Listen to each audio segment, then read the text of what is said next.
In fact, right now I'm lost. Well, not like actually lost, but I don't know where the trail is. I was talking and not looking. So that's something that could freak me out, but it doesn't. I got footprints in the snow. I've got my map on my phone, and I'll figure it out. Another question people ask me is, don't you get bored being outside all alone all day? Because even if you're hiking with a friend, you really don't hike with a friend. At least I haven't much, if it's all day. A lot of people just prefer to go their own pace and hike on their own for most of the day and kind of meet up later on. For lunches, for breaks, at camp, what have you. That's kind of what I tend to do. So yeah, I get bored. It's kind of embarrassing sometimes to admit it. Whoops. Yeah, it's kind of embarrassing sometimes to admit it because a lot of people just say, oh, enjoy the sounds of nature and the birds and the wind and commune with the outdoors. And I do, and I love it. But I also like music. I like podcasts. I like audiobooks. I don't have a lot of free time right now in my life. So heck, when I'm on trail, I'm listening to audiobooks. I'm catching up on podcasts. I'm jamming to music. Not all day, every day. I like to give myself space and thinking time and kind of almost meditation time. But yeah, I use my technology. And some people look down on that, but it's my hike. So hike your own hike, right? Food is something that I am addressing in a separate video as well. But I will say, a lot of people have said, how do you carry all your food? Well, I don't carry all my food. So most people carry 2 to 4 days of food for the most part. And if there's longer food carries, then you do that. You do what you have to do. But typically 2 to 4 days is great because it's not super heavy. Most people's food is about 2 pounds per day. You basically want to make a tentative plan of where your next resupply is going to be, how many miles that is, kind of look at the elevation and the conditions. So that'll help you decide whether you need 2 days, 3 days, 4 days, or whatever. So then when you get to the point where you're near a town or a trailhead, you either arrange a shuttle. If there's public transportation, you can do that. Or usually there are trail angels available that you can contact through, say, Facebook groups, or like the Finger Lakes Trail has a whole spreadsheet of what they call car spotters. Or you can hitchhike, which sounds crazy and unsafe, but around these longer trails, people are very used to it, and you kind of can gauge pretty quickly, you know, what a good plan for hitchhiking is. And I have almost always hitchhiked with somebody else. As far as water goes, it's a lot simpler than that. You bring a water filter and usually water treatment tablets, just in case the water isn't as, you know, just in case the water isn't running water and you want to take a little extra precautions. But most maps will have water sources marked along the way. You can figure them out by the topography, or like on Far Out, they're marked and people update their status. So you'll know if something is dry or if it was dry yesterday or that kind of thing. So that's how we figure out where the water is along the trail.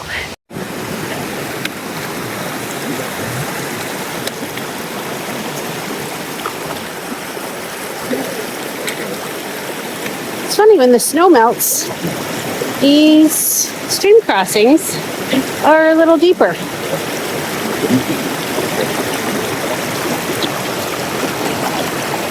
Whew, that is chilly.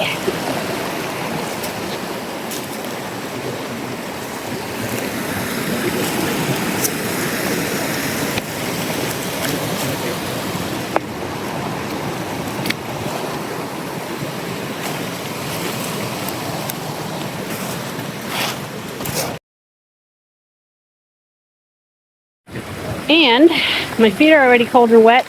I got one more to cross, so I'm just gonna go for it. I'm not even looking for a better place to cross. Woo, all right, now I'm back on the trail. That's hilarious. I really wasn't paying attention and I went too far. And I was still on a trail or near a trail, but it was the wrong one and it wasn't gonna take me where I wanted to go. So the real trail is right over here. Right, so now someone else asked me, what new preparations will you make for the desert conditions? So a couple things. In the desert, I'm bringing 3 1-liter smart water bottles. Usually I carry 2, and I don't usually keep them both full. And I am bringing a 3-liter knock bag, which what that is, it's a dirty water bag that you can fill up at a stream and filter water into your water bottles. So if necessary, I will have a 6-liter carry capacity for the longer dry stretches. I also did bring some sunblock. I am wearing a sun hoodie and a hat.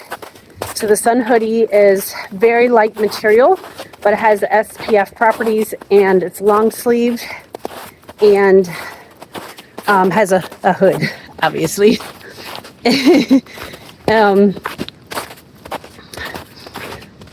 I'll be wearing a hat with a brim to shade my face. Always have chapstick. That's not really a new preparation, but I'm sure I'll need it. Some other things that I'm doing that aren't necessarily new, but I think will help. I'll be wearing gaiters on my shoes, which will help keep some of the sand out of my socks and hopefully have less blister and chafing issues. If it's super hot in the middle of the day, I plan on getting up early and hiking, taking midday siestas to get out of the heat and sun, and then continuing on later in the day. And then again, I will be checking the water reports online when I have service and always checking the Far Out comments, which is Far Out is the app that we use for doing the longer trails, and people can comment on each water source and say how well it's flowing and what the date was. So that's all I can think of that I'm doing for the desert. I will say that that is something I have not had experience with, so I am a little not looking forward to the heat.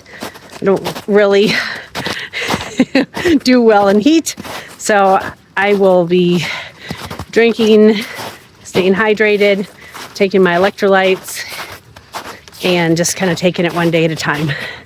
If you can think of anything else that I should be doing, let me know in the comments, of course. Somebody else asked, what is the biggest challenge that I face while preparing for a backpacking trip? And honestly, I think it is time. So I have a life, even though I'm kind of putting my life on hold for this trail.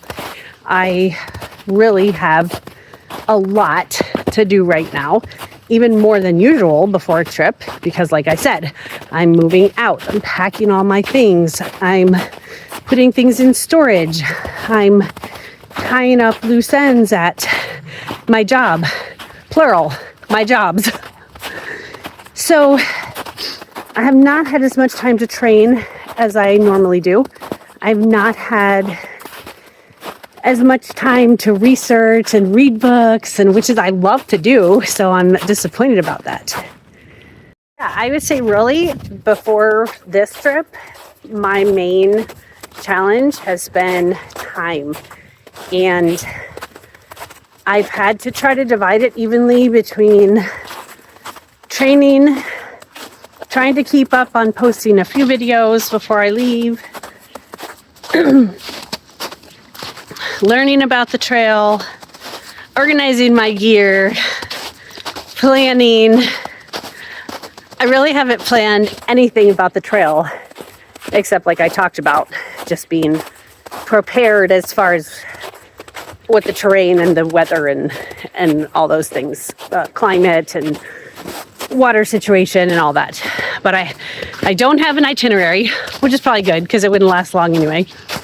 I'm not mailing boxes ahead. I am leaving a few boxes with someone to mail when the time is right, but not many. 4 max, but probably less. And then kind of a strange tidbit. I wouldn't say this is my biggest challenge, but the thing that stresses me out the most is packing my first aid kit and packing my food. I eat a lot on trail. I feel like I kind of eat more than other people. I see people like, Jupiter Hikes saying he's packing 2,000 calories for his first 2,000 calories a day for his first few days on trail. And I'm like, what? But for me, I did lower it to 3,000-ish for my first few days on trail, but I will definitely be planning 3,500 as often as possible. I know that hiker hunger is going to kick in and I'm going to be hungry no matter what, but I really feel like if I don't fuel my body well, that's when I start getting super tired, doubting myself, having to, being in a bad mood, getting even injured or overtired. So I'm definitely planning to be on the higher side of the calorie intake. And then, like I said, with my first aid kit, I don't know why that stresses me out, but I usually use it primarily for blister care. I want to have a couple emergency items in there, but realistically, this is about some tape for sprains or strains, till I can get to town, and whatever I need to take care of my feet. So that's what I'm doing. And I don't know why. Like I said, it stresses me out. I think because my biggest challenge on trail so far has been blisters. And walking every day where every step is agony is not fun. It's not. I've done it. I've gotten through it, but it is definitely not fun. And I believe I have a good plan and a good system now for taking care of my feet. But, I think I will probably get some blisters regardless. I would say other challenges that I've faced during a backpacking trip definitely has been, losing my phone, which I already talked about.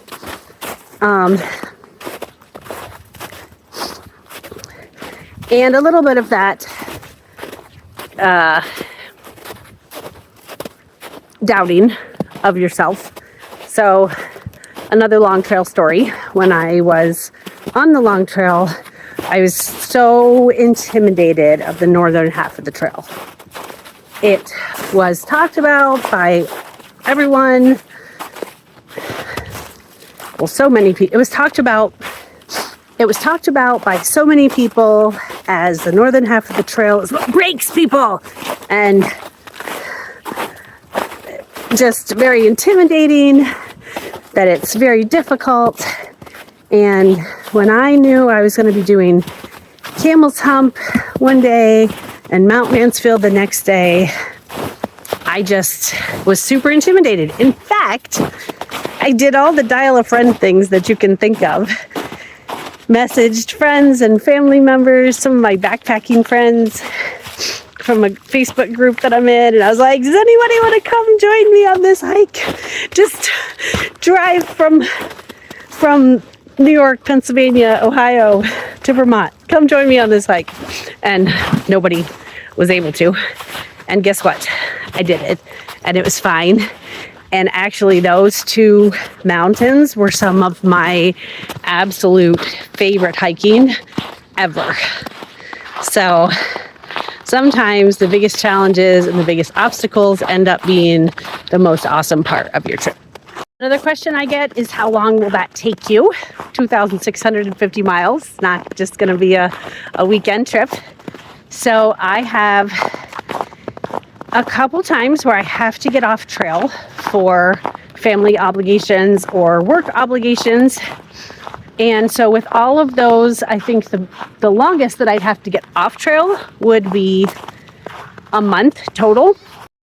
The trail typically takes hikers 4 to 6 months to do. And contrary to what my friends think, I'm not a fast hiker. I do hike long days, so sometimes I'll do your 20, 25, even a couple times 30-mile days, but it takes me a long time. So I expect that the trail will take me about 5 months, which means with a month off, that'll be 6 months. So I'm just hoping, fingers crossed, that I'll be able to finish before the bad weather hits in Washington, Oregon.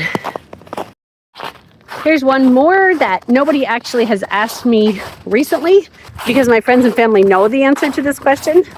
But one of the questions that I've had is how in the world do people who do these long thru hikes get the time in their lives? So I am blessed in that, yes, I'm going through a difficult time in my life and I'm having a lot of changes. But along with that comes the blessing of having a little bit more freedom than I otherwise would at this time. I am passing on my part of a family business that I've been involved in for many years, which is bittersweet, but I think a very good plan. And I have been saving up for a long time. I have been saving, oh my goodness, for well over a year with the hopes of doing the PCT or AT at this point in the year. Didn't know what was going to work out or how it was going to work out, but this is the plan and I'm letting life unfold and this is what's working. But I have been saving for a long time. I've been trying not to really spend any money, just putting away my paychecks and being as frugal as possible. Which brings up, how much is this going to cost? Well, I don't know, but I did save up about $10,000 for this. I hope it doesn't cost that much, but it could even cost a little more. So if it does, I do have a little work that I'll be doing, like I said, in July, which could tide me over a bit, but I'm going to be very careful, keep track of my expenses, and hopefully will not go over that amount. Sounds like so much, but it is 6 months. And the last question that I've gotten quite a few times from friends, family, coworkers, customers is, what are you going to do after the trail? I don't know.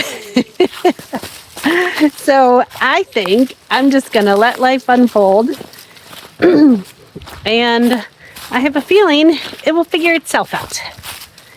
So I'll keep you posted when I know. Maybe you'll know. So those are all the questions that I can... Did you pee your pants? My dad came to meet me on the trail. You did. You wet yourself. You wet yourself. I did not. This is my dad, Mike. He's 80. He's too decrepit to hike. He's like more like a mile out here. He'll never be decrepit. You're 4 or 5 miles from the road. You really are. Okay, so anyway, if you have any other questions for me, let me know in the comments below. Say hi to my dad, and I will see you on the trail. Like and subscribe, baby. And you won't get me, you'll get her, because I'm going to bed.